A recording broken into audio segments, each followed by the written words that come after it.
Get ready to sit back, relax, and unwind with me as we color and talk about money habits that matter. Not just the big, loud ones we hear about all the time, but the small, everyday patterns, beliefs, and intentions that quietly shape our relationship with money.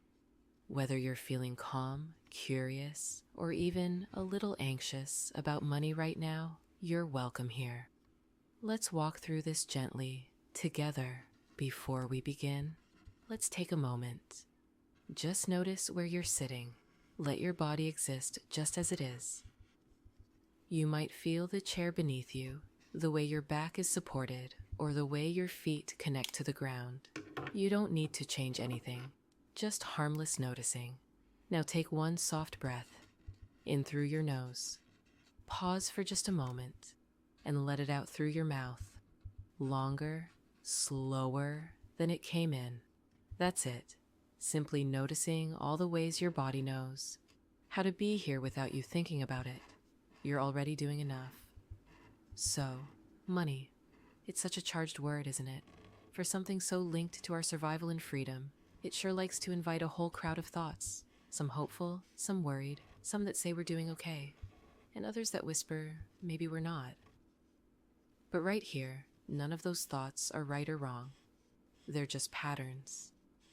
Echoes from earlier days, culture, family, or past decisions. When we gently explore money habits that actually help, day-to-day ones that shape feelings of safety, clarity, and even a bit of ease, it becomes less about the numbers and more about kindness. The kind of kindness we show to our future, present, and past selves. One helpful starting point is the tiny habit of noticing.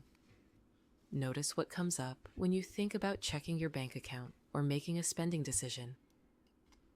These initial ripples, tension, guilt, avoidance, rationalizing, they aren't the problem, they're invitations. Let's try something here. Very softly in your mind, you can say this to yourself. Oh, that's the worry thought. Or, that's the story that I never get it right. That's called labeling thoughts. We name them not to fight or change them, but just to recognize. That's frustration. That's scarcity. That's guilt. This one small act can keep us from diving headfirst into the swirl. When we're stuck in harsh internal loops, maybe about spending too much or not saving enough, it can help to try something I like to call the 5% rule. Instead of needing to overhaul everything, we look for a tiny, doable shift. Just 5% more calm, clarity, or order. Imagine taking a money habit you already do and softening it, refining it, treating it with just a little more intention. So maybe that's checking your account just once a week instead of every day. Or setting up an automated savings transfer, maybe just $5 a week. Or even laying out your weekly spending the night before, but doing it with a cup of tea and soft music, so it feels human, not cold. Why does this help? People often imagine change requires discipline or grit. But gentle incremental steps tend to stick longer. They don't trigger fear, they trigger trust. Let's move into the first kind of money habit that really matters: habitual awareness. This is the practice of being just aware enough. Not vigilant, not obsessive, simply aware. You start to notice when money flows in, when it flows out. There's no panic here. You're just following the trail with a calm, observant energy. A few tiny ways to practice habitual awareness. Start each week with one small money check-in. Just ask, what's on my mind when it comes to money this week? Finish each month by gently reviewing one categorical total. How much did I spend on food this month? Not to judge, just to know. Or maybe try writing down your feelings in a small notebook after making a purchase. Often, awareness begins in reflection. Every time we become a caring observer of our own behavior, we train the mind to feel safe instead of scarce. The second money habit that matters is purposeful pausing. This is where we get to slow things down just a little. Pausing before spending. Pausing before reacting to an unexpected money event. This pause allows you to listen for your inner voice before the outer world shouts over it. One simple version of this: the one-day wait. For purchases over a certain amount, you choose the limit. You allow yourself one full day between wanting and buying, not withholding, just breathing space. Or maybe you set up one day a month where you don't spend just to feel the ground beneath your choices. Not as punishment, but as awareness. A return to agency. Remember, pausing isn't denying, it's choosing. Slowness. Returned to your own rhythm.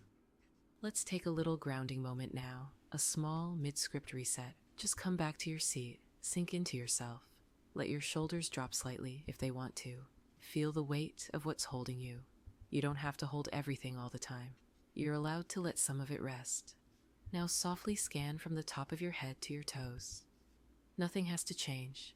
It's okay if your jaw is tight or your chest feels a little closed. Just scan and acknowledge. That's our micro-release scan.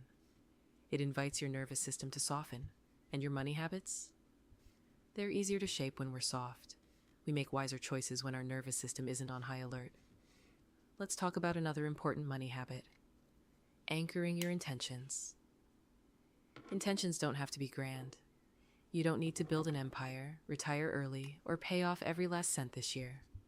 It starts with a sentence. You can use what I call a 3-line self-script. Here's the pattern. 1.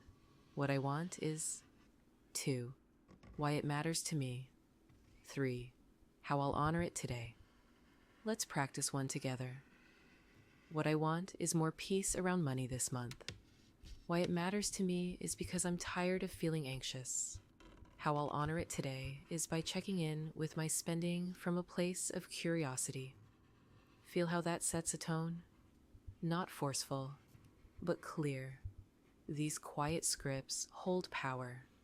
Now from intention, we move into compassion. This one's less of a habit and more of an essential ingredient. We often forget its importance in financial well-being. If you've ever overspent, gone into debt, avoided your finances, or judged yourself for how you handled money, pause here. Offer yourself this phrase softly. That was then. Now I get to begin again. Permission to begin again is a powerful form of healing. You've been learning your whole life. So has your money story. You get to keep writing it, sentence by sentence, habit by habit, no final draft required. We're never truly behind. Behind compared to what? Or to whom? You're exactly where you are, and that's a good place to begin. As we near the end, I'd love to share one more useful mini tool you can try anytime money stress creeps in. 2-box technique. Imagine mentally placing a swirling thought, a worry, or self-criticism into one of 2 boxes. Box 1. Things I can do something about. Box 2. Things I cannot do.